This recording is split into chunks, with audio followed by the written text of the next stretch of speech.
Thank you Lord. Okay दोस्तों, बेहद बेहद खुशी है कि मेरे साथ में सुनील कुमार जी इस वक्त में हैं रांची झारखंड से, राइट ना? ओके, तो आइए इनसे सुनते हैं कि इनकी जो गवाही है वो कैसी है बाइबल कॉलेज 5 दिन 40 घंटे के हिसाब से। यस ब्रदर, बोलिए। सबसे पहले मैं यीशु मसीह को धन्यवाद करता हूँ जी कि परमेश्वर ने मुझको अब तक 2015 से लेकर के अब तक जीवित रखे हैं जी 2025 तक।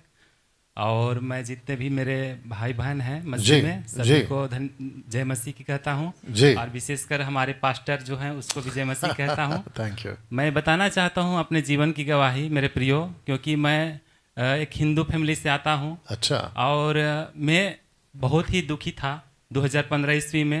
मैं मरने वाला था, अरे बाप रे। क्योंकि जादू टोना जो होता है वो जादू टोना मेरे शरीर पे कर चुके थे। और मेरे जो पेट है उसमें पंखा की तरह घूमता था, है ना। मैं बहुत तड़पा मेरे प्रियो। और पहली बात है कि मैं अपना शरीर को त्यागना चाहता था उस समय। हम लोग का जो दयनीय परिस्थिति है घर की, बहुत ही दयनीय परिस्थिति है। हर परिस्थितियों से मेरे माँ और हम लोग बहुत गुजरे हैं, क्योंकि मेरी माँ जो है 20 साल से भौरी कर करके हम लोग को पाली थी।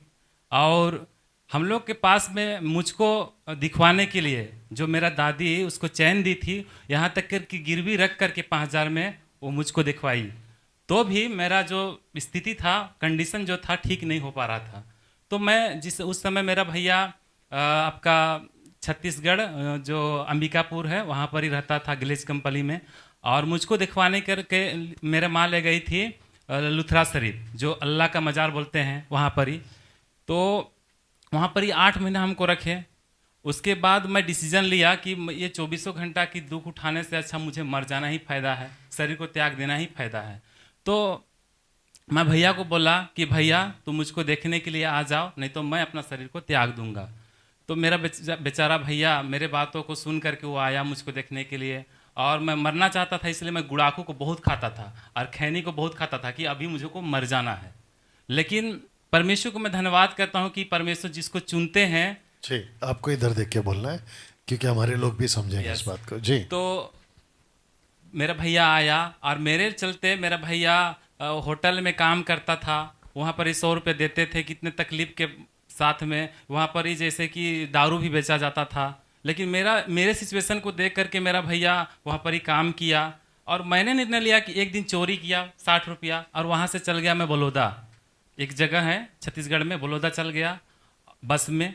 और वहाँ पर ही मैं अंत दवा जो है, एंडोसिल मांग रहा था पर मुझे अंत दवा दिए। और वहाँ से के ले करके चल आया, और जहाँ पर ही मज़ार लगता है वहाँ से लगभग ½ किलोमीटर जा करके मेन रोड में गाड़ दिया। और मैं रिटर्न आ गया। शाम का जो नमाज होता है वहाँ पर ही नमाज किया गया। तो उस समय मैं सोचा कि नहीं, यही ठीक समय है। मेरा माँ भी अभी नहीं है और मेरा भैया भी होटल में है। वहाँ से मैं गया और ढक्कन खोला और मैं पी गया। असली मृत्यु मैंने जाना उस दिन जब मैं जहर को पिया। मेरा सांस ऊपर नीचे होने लगा।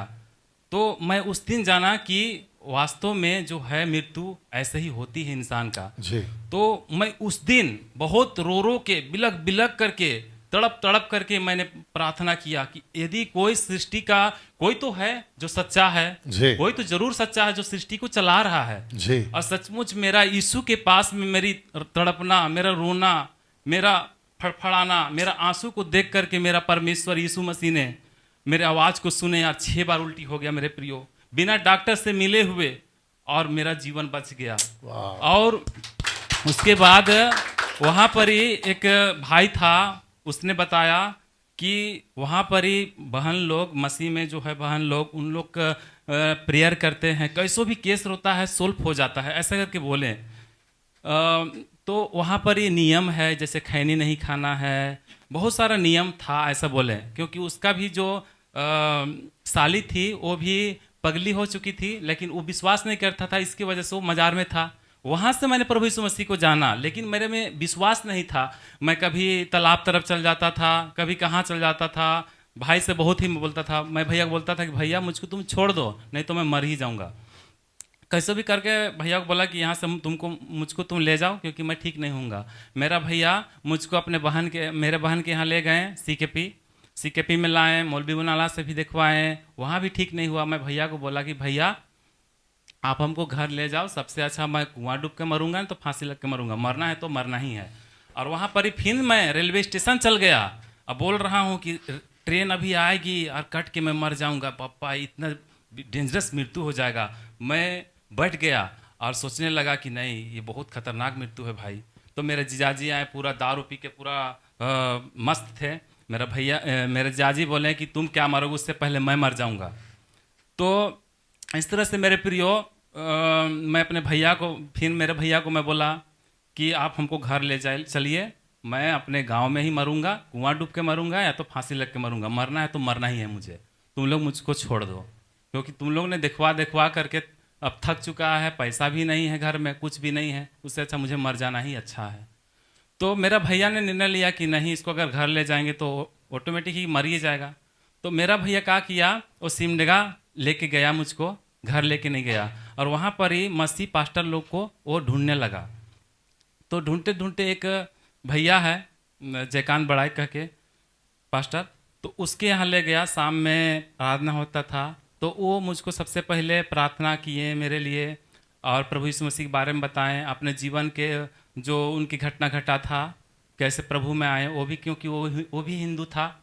तो वो हमको पत्री दिए अपना जीवन का, तो उसको पढ़ता था तो भी विश्वास नहीं करता था। लेकिन सच में मेरे प्रियो, प्रभु यीशु मसीह अपना बेटा मुझको बनाना चाहते थे। और एक शाम को तो मैं जीत कर दिया माँ को कि सब जगह तो दिखवा करके थक ही चुके हैं, का यीशु मसीह मुझको ठीक करेगा, ये आस्टर पास्टर का ठीक करेगा, उससे अच्छा तुम मुझको छोड़िए दो। तो वो तो हो गया। तो मेरा माँ एक रात को बोली कि बेटा तुम चलो आराधना करने के लिए, वहाँ पर ही प्रार्थना करने के लिए। काहे, तुमको एक बहुत भेद भरी बात को हम बताएंगे, यीशु मसीह हमसे बात किए हैं। तो मुझको एक बात याद आया कि नहीं, ये क्या बात है जो आप बताएंगे, बताना चाहते हैं। तो मेरा माँ बोली कि तुम चलोगे तब बताएंगे। तो मेरा माँ बोली कि प्रभु यीशु मसीह सपने में बात किए हैं, ऐसा करके मेरा माँ बोली कि बेटी तुम अपना बेटा को मेरे सेवा के लिए सौंप दो, तुम्हारा बेटा बहुत ही आनंद खुशी में रहेंगे। मैं परमेश्वर को बहुत धन्यवाद करता हूँ कि परमेश्वर ने मुझको 2015 से लेकर के अब तक जीवित रखे हैं मेरे प्रियो। लेकिन एक बात होती है कि परमेश्वर में लोग तो उत्साह करके लाते हैं, लेकिन बीच रास्ता में छोड़ देते हैं मेरे प्रियो। मेरे साथ में ऐसे ही हुआ, मुझे बहुत तकलीफ पास्टर लोगों ने भी दिया। मैं इतना भूखार प्यासा था परमेश्वर को वचन के लिए, लेकिन मुझे चाह थी लेकिन राह मुझको दिखता नहीं था मेरे प्रियो।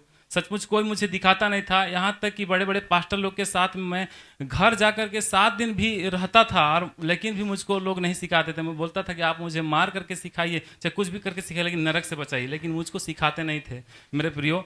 और ये भी बात है, जब तक हम दसवांश देते थे मेरे प्रियो, तब तक लोग हमसे प्रेम करते थे, बातें करते थे। यहाँ तक कि तो मुझसे 5 ही मिनट बात करते थे, लेकिन मेरे भैया से बहुत बात करते थे। और मैं उन लोग को शिक्षा को समझ चुका था, क्योंकि परमेश्वर मुझको इस बात को सिखाए थे कि पुराना नियम में मलाकी तक कि वो इजरायली लोग के लिए था, और नया नियम में परमेश्वर यही सिखाए हैं कि ना कुड़ कुड़ के ना दबाव से, परंतु हर से देने वाले से परमेश्वर प्रेम करते हैं। इस बात को मैं जाना था। और मेरा भैया भी उस समय चेन्नई में काम करते थे, और भैया को बोलता था कि भैया इस वचन को परमेश्वर बोले हैं यीशु मसीह, लेकिन वहाँ पर ही देखते हैं अब अब्राहम ने पुराना नियम में दिया था दसवांश, वो था लूट का जो था, वो दसवांश दिया था। लेकिन उस बात को हम बोलते थे, लेकिन नहीं बोलते थे कि नहीं दसवांश तुमको देना ही है। जबरदस्ती एक दिन तो क्या हुआ, जब मैं चेन्नई गया था, चेन्नई से जब रिटर्न आया काम करके, तो मुझे 40,000 परमेश्वर आशीष दिए। और पास्टर के साथ में मैं बैठा, जिस पास्टर ने मुझे प्रभु यीशु मसीह के रास्ता को बताएं, उसी पास्टर ने मुझको बैठाया कुर्सी में, और उसका बहन भी थी। बोल रहे थे कि नहीं आपको दसवांश देना ही चाहिए भैया। बोल रहे थे कि दान जो होता है उसको गुप्त में देना चाहिए, और जब दसवांश है उसको नहीं बता के देना चाहिए, ऐसा करके बोल रहे थे मुझको। तो मैं बोला कि नहीं, परमेश्वर बोले हैं ना तो कुड़ के ना दबाव से, परंतु हर से देने वाले से परमेश्वर प्रेम करते हैं। ऐसा करके मैं बार बार उन लोग से बोला कि परमेश्वर ऐसा वचन में नहीं बोले हैं, लेकिन उन लोगों ने विश्वास नहीं करता था। और मेरा भैया को मैं बोला, भैया तो देता रहा, लेकिन मैं देने के लिए रुक गया। इसलिए परमेश्वर मैं धन्यवाद करता हूँ। और मेरे प्रियो, मैं अपने स्थानीय केरसई का क्या बोलते कलीसिया भी जाता था, पर वहाँ पर ही मुझे ऐसा कोई आत्मिक उन्नति भी नहीं मिलता था। और मैं यहाँ तक भी टूट चुका था, कुछ मुझे समझ में नहीं आ रहा था कि कैसे आगे बढ़ूँ। मैं 2 साल चर्च भी जाना बंद कर दिया था। और 2020 में कैसे कैसे मैं यूट्यूब जैसे देखा तो दानियल सर का वीडियो मुझे मेरे हाथ में लगा, कहा कि मैं उस समय बहुत सारे लोगों का वीडियो देखता था, जैसे कि अंकुर नूरला का, बजिंदर सिंह का, सबका मैं देखता था, लेकिन वहाँ पर केवल मिरेकल का ही बात होता था। सच्चाई का प्रचार कभी भी वहाँ पर ही मैं सुनता ही नहीं था। तो जब भी हमारे जो सर हैं दानियल सर, जब भी प्रचार करते थे पूरी वचन के साथ में, कॉन्टेक्स्ट के साथ में प्रचार करते थे। मैंने ये चीज़ देखा तो मुझे बहुत ही अच्छा लगा, क्योंकि आज मैं देखता हूँ कि कोई भी वचन के साथ में, कॉन्टेक्स्ट के साथ में प्रचार करते ही नहीं हैं, क्योंकि ऊपर ऊपर बस खाली वचन के बातों को बताते हैं और लोगों को लुभाते हैं केवल हैं। तो मैं जब देखा दानियल सर का वीडियो को, कि उद्धार पाने के बाद भी पापी जीवन और उद्धार पाने से पहले भी पापी जीवन, वो तो अलग है, लेकिन उद्धार पाने के बाद भी पापी जीवन लोग जी रहे हैं। वैसे मेरी ज़िंदगी में था, क्योंकि मैं बहुत ही वीडियो देखता था, संसारी वीडियो देखता था, पिक्चर देखता था, बहुत ही मेरे ज़िंदगी में कचरा जीवन था। मेरा भाई जानता है कि मैं किस तरह से ज़िंदगी जीता था मसीह माने के बाद भी। यहाँ तक कि मैं बपतिस्मा लेने के बाद भी खैनी खाता था, जो कि ऐसी मेरी बुरी आदत थी। खैनी मेरा छूटता नहीं था। मैं परमेश्वर से प्रार्थना किया एक दिन कि पिता, आपने मुझे इतने दुख और संकट के बीच में चुने हैं पिता, आप मुझे बचा लीजिए, मुझे नाश नहीं होने दीजिए प्लीज़ पिता। और मैं 12 बजे रात को चेन्नई में, जब मेरा सिक्योरिटी गार्ड का नौकरी था, उस समय मैं रो रो के प्रार्थना किया परमेश्वर को कि पिता आप ऐसा मुझे छुटकारा दीजिए कि मेरे माइंड में, मेरे सोच में, मेरे समझ में भी ना आना चाहे। परमेश्वर वैसे ही मेरे लिए कार्य किए हैं, और आज तक मेरे प्रियो, वो 2017 से लेकर के आज तक मेरे प्रियो, मेरे सोच में, मेरे समझ में भी खैनी नहीं आती है। मैं इसके लिए परमेश्वर को धन्यवाद करता हूँ। और विशेषकर मैं ये कहना चाहता हूँ, आज मेरे हिंदू के लोग कहते हैं कि तुम धर्म का परिवर्तन कर लिया है, तुमको 5 लाख रुपए पैसा दिए हैं, तुम एक प्रोग्राम करता है तो तुमको 5 लाख पैसा मिलता है, तुम विदेश का परमेश्वर मानता है। मैं उन लोगों के लिए विशेषकर कहना चाहता हूँ, क्योंकि मेरा परमेश्वर ने मुझको हिंदू बैकग्राउंड के बीच में से मैं चुने हैं, मेरे परिवार को चुने हैं। इसके लिए मैं विशेषकर आप लोगों से रिक्वेस्ट करना चाहता हूँ, अगर ये वीडियो हिंदू लोगों के बीच में अगर जाए तो उन लोग सुने कि असलियत में मेरा परमेश्वर क्या कहते हैं। क्योंकि प्रभु यीशु मसीह कहते हैं कि जो कोई विश्वास करे वो 100% वो क्या करेगा, उद्धार पाएगा, ऐसा परमेश्वर का वचन कहता है। यदि तुम प्रभु को यीशु जानकर अपने मुंह से अंगीकार करे तो निश्चय मेरे प्रिय उद्धार आप पाइएगा। इसमें कोई भी ऐसे क्या बोलते हैं, कोई भी ऐसे धोखा की बात नहीं है। परमेश्वर धोखा देने वाला परमेश्वर नहीं है। जब परमेश्वर बोले हैं कि तुम उद्धार पाओगे तो एकदम राइट है कि उद्धार पाओगे। आज मेरे प्रियो मैं देखता हूं लोग पाप तो करते हैं सारे साल भर, लेकिन वो लोग जाते हैं क्या, गंगा में नहाने के लिए, कोई कहाँ जाता है, कोई कहाँ जाता है मेरे प्रियो, 5 लाख 10 लाख खर्चा कर देता है, लेकिन उनके जिंदगी का शुद्धिकरण नहीं होता, उनके जिंदगी का उद्धार नहीं होता है मेरे प्रियो। लेकिन उद्धार सिर्फ मिलता है तो सिर्फ यीशु के नाम से ही मिलता है। सच में मेरे प्रियो, और मैं इस बात को कहना चाहता हूँ कि 21वीं सदी के लिए हमारे दानियल सर जो हैं वो, उनको परमेश्वर ने नियुक्त किए हैं, क्योंकि मुझे कहीं भी सच्चाई का वचन नहीं मिला मेरे प्रियो। लेकिन आज हमारे दानियल सर हैं, जिसके द्वारा आज हम लोग परमेश्वर के गुण बातों को, रहस्यमय बातों को आज सीख रहे हैं मेरे प्रियो। क्योंकि ऐसा भोजन, ऐसा रोटी जो है सिर्फ और सिर्फ मसीह मंथन बैठक के ही पास है मेरे प्रियो। मैं बहुत बार सोचता था कि काश दानियल सर जो है हमारे सिमडेगा जिला के बीच में आते हैं और बहुत बड़ा प्रोग्राम करते हैं। मेरे भैया से भी मैं बोलता था, अनिल भैया से, कि काश इतना अच्छा टीचिंग जो दे रहे हैं आज कोई भी नहीं दे रहे हैं, बस खाली ऊपर ऊपर बातों को बता रहे हैं, दान दशवांश और अन्य भाषा में लोगों को फंसा रहे हैं, रबा बाबा सबा लबा ये सब बोलते हैं। एक मैं बताना चाहता हूँ मेरे प्रियो, एक बहन मुझको ले गई थी आपका पटना जो छत्तीसगढ़ है, तो वहाँ पर ही मैं गया, वहाँ पर भी देखा कि वहाँ पर भी अन्य भाषा बोलते हैं, वहाँ भी जाना मैं छोड़ दिया। और विशेषकर मैं कहना चाहता हूँ कि मैं 3 जगह से कॉलेज में कर चुका हूँ। पहली बात है कि मैं टाटा में सकीना कर चुका हूँ 15 दिन का। उसके बाद है मैं दिल्ली 2.5 महीना का क्लास कर चुका हूँ। वहाँ पर ही मैं देखता था स्टूडेंट भी अन्य भाषा, टीचर भी अन्य भाषा, प्रिंसिपल भी अन्य भाषा, डायरेक्टर भी अन्य भाषा। वहाँ पर ही जब मैं देखा तो कंफ्यूज हो गया मैं कि क्या हो रहा है भाई। मैं जब क्लास में बैठता था पूरा एकदम मुझको अलग टाइप का लगता था। मैं बोला प्रिंसिपल को, मैं जबरदस्ती कर दिया कि नहीं, मुझको अब यहाँ रहना नहीं है, मुझको यहाँ जाना है। मैं बहाना बनाया और वहाँ से टिकट कर करके मैं घर आ गया। और मेरे प्रियो, मैं कहना चाहता हूँ कि मैं सेवा भारत में भी 1 साल ट्रेनिंग कर चुका हूँ। वहाँ भी वचन की गहराई को नहीं बताया जाता है। जैसे कि 1 महीना में 3 दिन का कोर्स होता है और उसके बाद 3 महीना के बाद 3 दिन और कोर्स होता है, तो उसमें लोग क्या जानेंगे। लेकिन मेरे प्रियो, मैं ये कहना चाहता हूँ 5 दिन का जो बाइबल कॉलेज है वो 5 साल का बाइबल कॉलेज है। इस चीज को मैं बताना चाहता हूँ। एक पास्टर से तो ऐसे बहस हो गया अन्य भाषा के प्रति और दशवांश के प्रति, तो लोग कहते हैं वो पास्टर यानी कि अध्यक्ष है, जिला अध्यक्ष है, उससे मेरा बात हुआ तो वो कहता है कि नहीं, दानियल जो राज है वो लुभाता है, बहकाता है, ऐसा है वैसा है, कहता है उसका नहीं सुनना। तो मैं बोला कि दानियल सर जो है वो कॉन्टेक्स्ट के साथ में, वचन के साथ में बताते हैं मेरे प्रियो।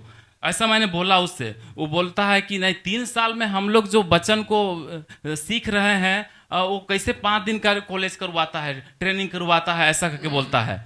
तो मेरे प्रियो, मैं बोला उसको कि 5 दिन का जो बाइबल कॉलेज है, जब हमने गवाही को सुना तो मैंने इस बात को जाना कि नहीं, 5 दिन का जो बाइबल कॉलेज है बहुत ही गुण बातों को सिखाया जाता है, तो जरूर तो 5 दिन का रखे हैं। क्योंकि दास बोलते हैं, परमेश्वर के दास दानियल सर बोलते हैं कि नहीं, टेबल में रखा वो बाइबल दिमाग में चढ़ा दूंगा, ऐसा करके बोलते थे। तो जरूर कुछ तो बात जरूर है, तभी तो 5 दिन में सिखाते हैं, ऐसा करके मैं उनको बताया।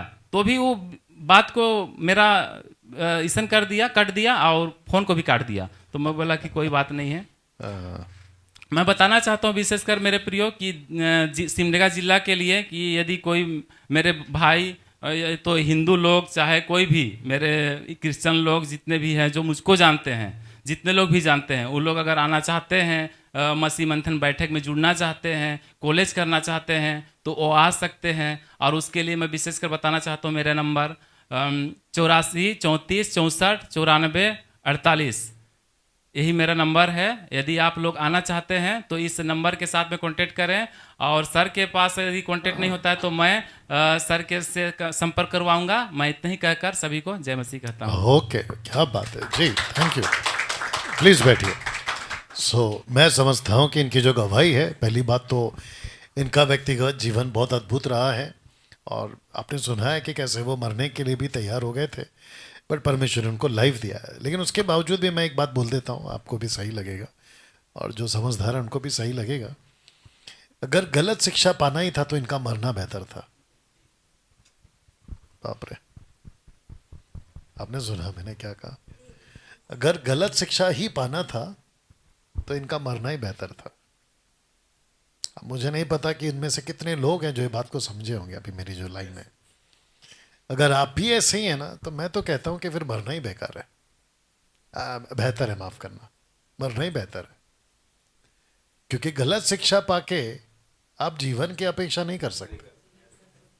और लास्ट में जो इनके साथ में हुआ है वो ये हुआ है कि इनको सही शिक्षा मिल गई।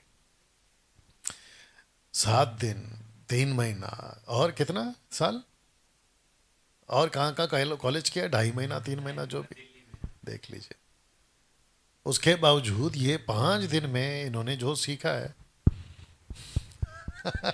अगर मैं एक एक चीज पूछूं जो वहां सीखा है तो मैं समझता हूं कि इनके तोते उड़ जाएंगे। बताइए। मैं वेलकम करता हूं पास्टर्स, लीडर्स, आपका जो भी स्टडी है ना उसको रखो एक तरफ, इधर आके देखो एक बार, आप खुद समझोगे कि जो हम यहाँ पे बात कर रहे हैं वो क्यों इतना बात कर रहे हैं। ना बढ़ा रहे ना चढ़ा रहे, जो है वो रख रहे हैं, और आप इस बात को समझे। चलिए मिलते हैं अगले वीडियो के साथ। प्रभु आपको आशीष दे। God bless. बाप रे बाप रे